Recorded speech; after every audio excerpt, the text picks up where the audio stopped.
Olá!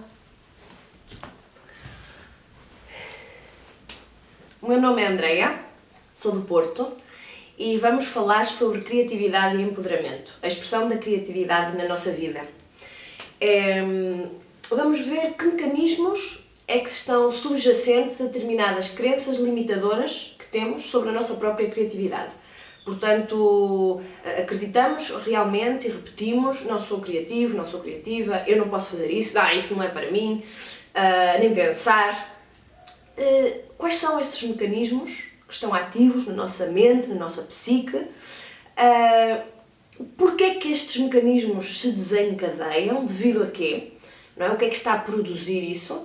E ferramentas, maneiras para nós revertermos, ou seja, para recuperarmos, basicamente, o nosso potencial criativo original. O que é ser criativo? O que é criatividade? Vocês podem se fazer essa pergunta antes de continuarmos e podem responder, podem debater, refletir sobre isso. O que é criatividade? Inúmeras respostas, inúmeras possibilidades, não é? Sou criativo, sou criativa. Em que âmbitos é que eu sou criativo ou criativa? Como e quando é que eu posso ser criativo e criativa? Podem-se fazer essas perguntas antes de começarmos. Basicamente, se calhar não, para mim a criatividade é a capacidade de podermos realizar os nossos desejos e sonhos mais íntimos. Portanto, a capacidade de dar a expressão ao nosso ser autêntico, quem nós realmente somos. Poder materializar isso. Para trabalharmos o tema da criatividade hoje, vamos partir de uma lenda mexicana que se chama La Llorona. E esta lenda aparece num livro, Mulheres que Correm com os Lobos. Este livro é de Clarissa Pinkola Estés, uma psicoterapeuta junguiana que, entre outras coisas, faz este magnífico trabalho de viajar por todo o mundo e recolhe contos, lendas, tudo o que seja material da tradição oral e depois analisa no livro. Portanto, estes mecanismos psíquicos que estão aí presentes em cada conto através dos seus símbolos. A tradição oral tem essa função, não é? Passa de geração em geração. Acredito que mais que para ensinar, para recordar aquilo que se calhar já sabemos, não é? E realmente a La Llorona aparece em várias culturas, em diferentes momentos da história.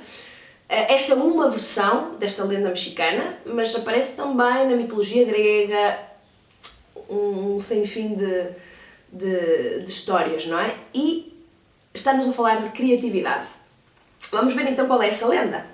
Esta é uma versão, segundo a Clarissa, de um pequeno rapaz chamado Dani, e ele conta o seguinte: que havia uma jovem muito bonita, pobre, que se apaixona por um rico fidalgo.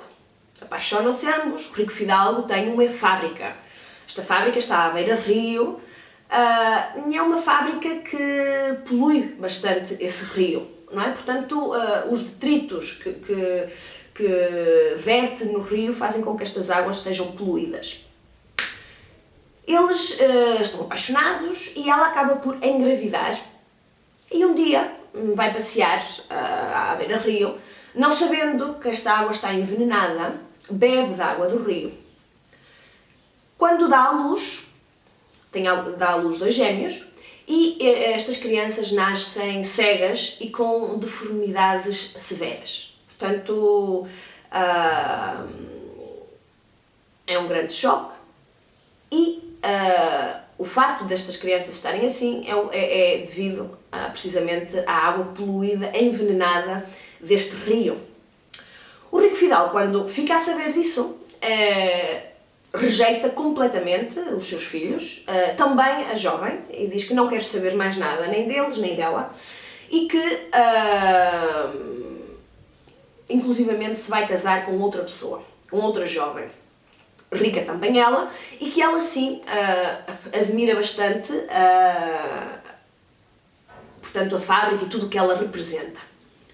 Ora, isto é um choque bastante grande, a jovem fica sem saber o que fazer, portanto fica perdida, com muita dor, e pensa no futuro que terão estas crianças e decide deitar estas crianças ao rio, portanto afogá-los. E estas crianças morrem, não é? Ela mata os seus próprios filhos. E obviamente, com muita dor, muita pena, acaba por morrer também ela nas margens deste rio. Ora, quando ela chega às portas do céu, recebe a São Pedro e diz: bom, tu és uma jovem boa, sofreste muito, vais entrar no céu, mas não sem antes recuperares os corpos dos teus filhos. Portanto, tens de recuperar os corpos dos teus filhos e então sim poderás entrar no céu. Ora, esta jovem regressa à Terra e converte-se numa figura fantasmagórica que recorre o rio vezes sem conta, com os seus longos dedos, varre o fundo do rio à procura dos corpos dos seus filhos perdidos. Estes corpos nunca são encontrados, ela nunca chega a encontrar os seus filhos, e é por isso que ainda hoje se diz que a Chorona, La Llorona, continua a vaguear pelo rio à procura dos seus filhos. Ora, este rio tem água tão turva, tão suja, que é impossível ver alguma coisa mais além, ou seja, é impossível ver o que há no fundo do rio. Ora, é por isso, não é, que esta lenda fica conhecida como La Llorona, a Chorona, seria a tradução. Ora, antes de continuarmos, eu gostava de vos pedir que pensassem então que símbolos é que há neste conto, que personagens é que há neste conto e o que é que representam, o que é que simbolizam cada um deles. E eu vou passar a dizer, portanto, a análise que faz a Clarissa Pinkola Estés. Ela, portanto, identifica a jovem com a ânima. A ânima é a nossa parte mais selvagem, o nosso ser autêntico. Identifica o jovem fidalgo com o ânimos. O que é o ânimos? O ânimos é uma força, uma energia psíquica que tem a capacidade de materializar os nossos sonhos, as nossas ideias, os nossos projetos. Portanto, é uma força de ação. O rio aparece como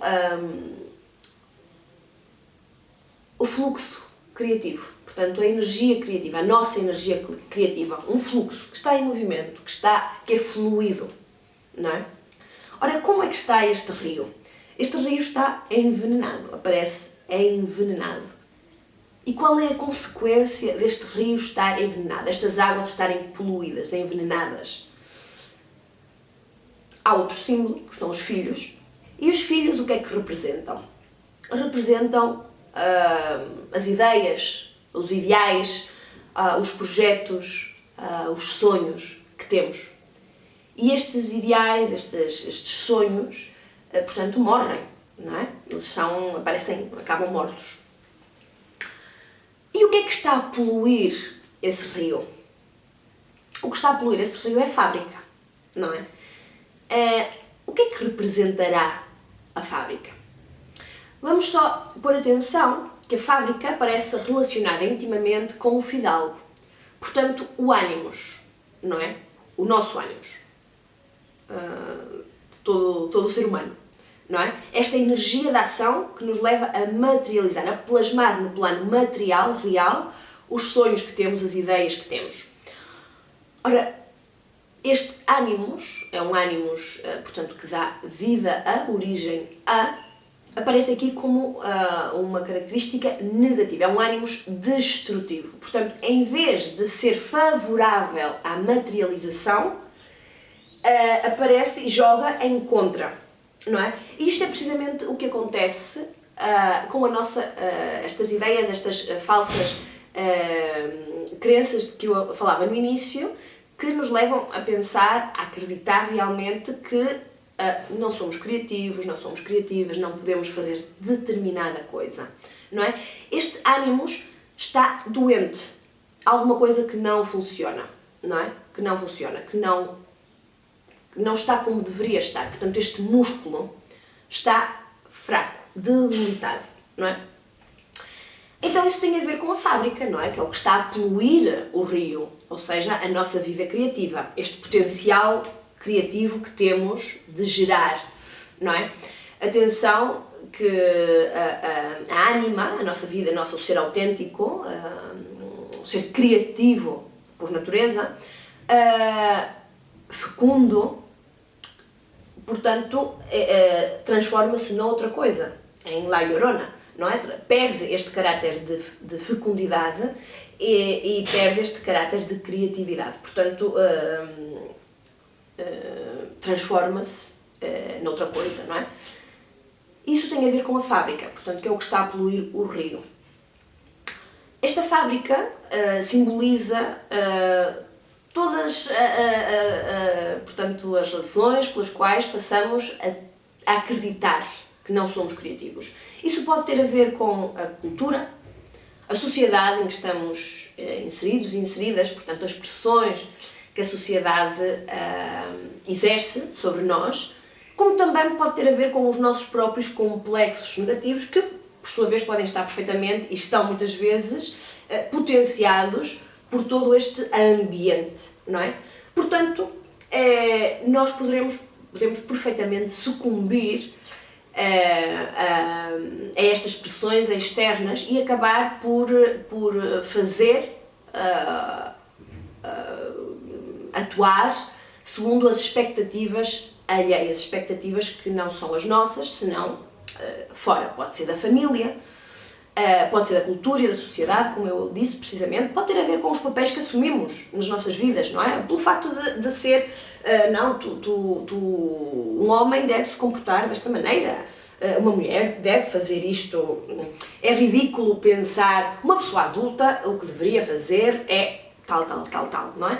Portanto, há, digamos, um caminho pré-estabelecido, uma vida com os seus parâmetros e sair dessa linha, ir por outros caminhos, explorar outras coisas, muitas vezes não é recebido da melhor maneira, não é? Portanto, isso são pressões externas. Estas vozes podem ser vozes que precisamente ridicularizam e muitas vezes, se calhar, uma coisa que está a nascer, a rebentar, não é? A florescer, portanto, que está frágil, receber um comentário como mas não me digas que tu agora és, não sei, fotógrafo, ou então agora não me digas que queres ser cozinheira, não é? Tu não, acreditas realmente que vais tal. Só me faltava agora tu pensares que é possível ser ator, atriz, não é? Portanto, estes tipos de comentários, estas vozes externas, que acabam por deixar uma mácula, não é? Uma influência na nossa ideia, concepção, autoconcepção sobre a criatividade e o nosso potencial. Outras coisas que podem manchar e fazer com que o ânimos se delite, que este ânimos enfraqueça, fique doente, é também a falta de tempo.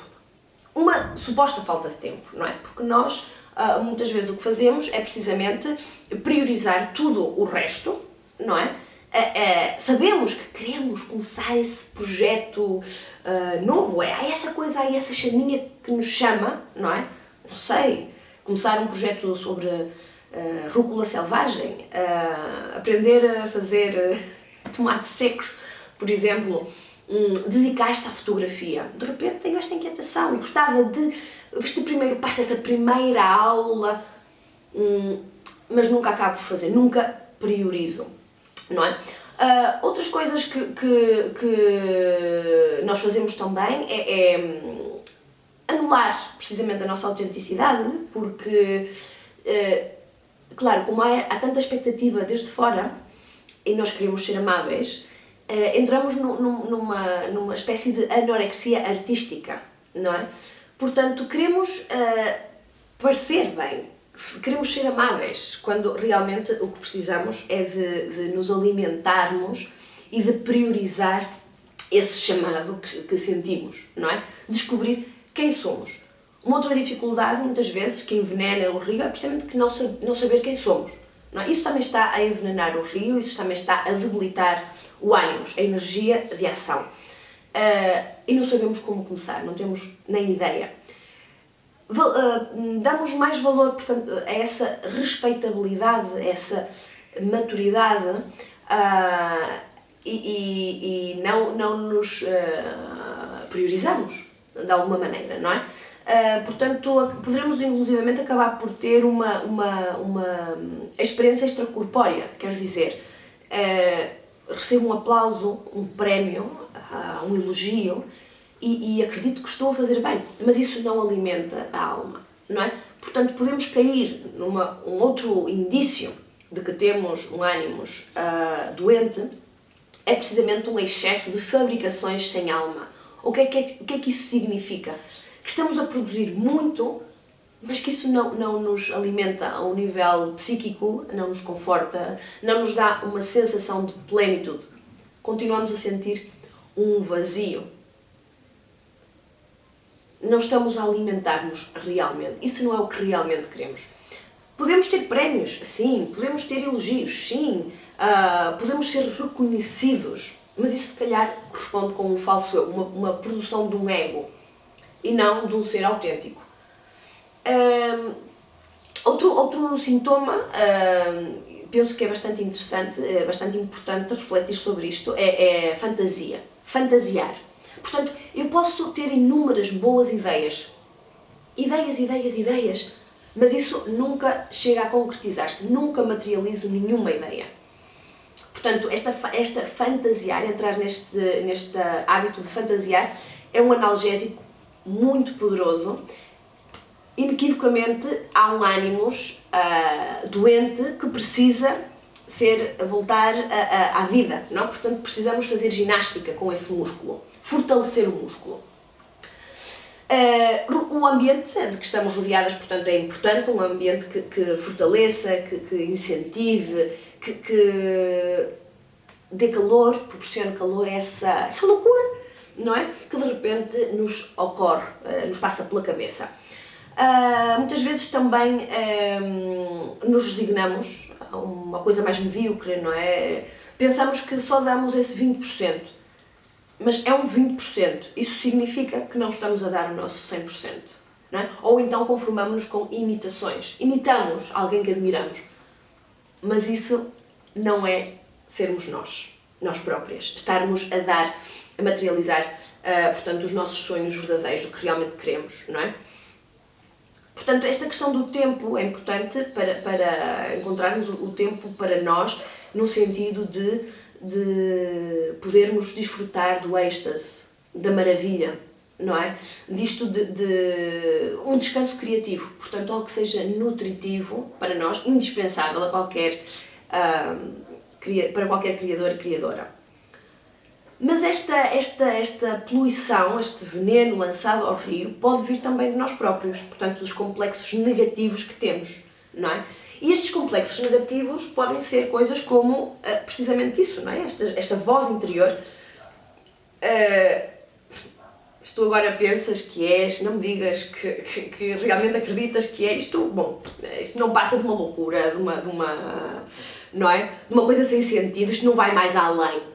Isto não vai ir mais além. Portanto, é interessante começarmos a prestar atenção a essas vozes que, quando vêm de fora, não é? Estas agressões, e quando nós próprias e próprios nos autoagredimos. Portanto, e realmente pomos em dúvida o nosso talento, a nossa honestidade e sinceridade no momento de criar algo. Portanto, pomos isso em dúvida, seriamente em dúvida. Não acreditamos em nós. Duvidamos do nosso talento. Portanto, essa voz interior está a pôr muito lixo, muito veneno nesse rio, não é? Portanto, o nosso fluxo criativo desaparece.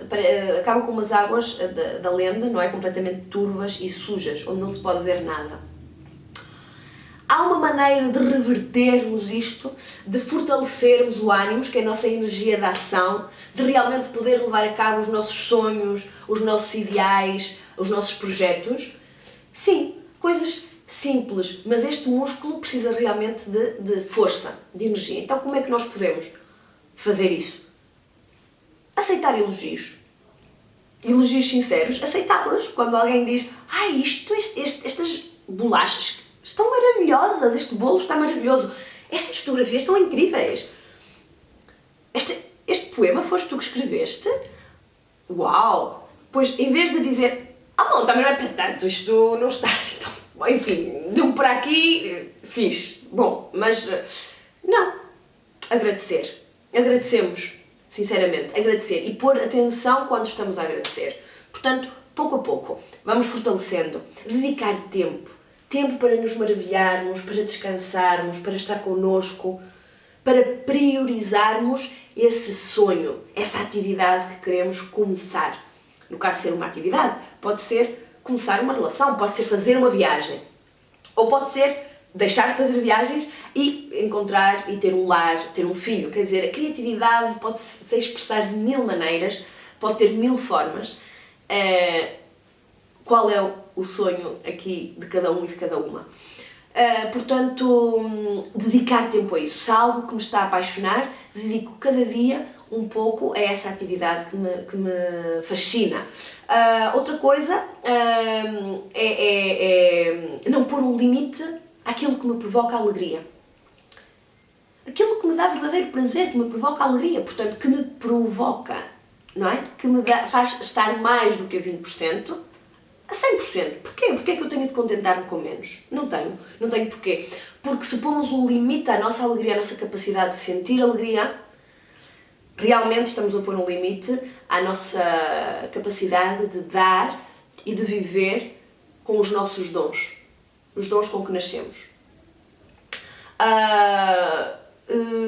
Ouvir a voz da alma, portanto, a nossa voz interior, que nos fala tantas vezes, mas muitas vezes vamos tão aceleradas, com tanto movimento, fazer tantas coisas, e pensamos, mas eu estou a fazer muitas coisas, eu sou muito produtivo, eu faço muitas coisas.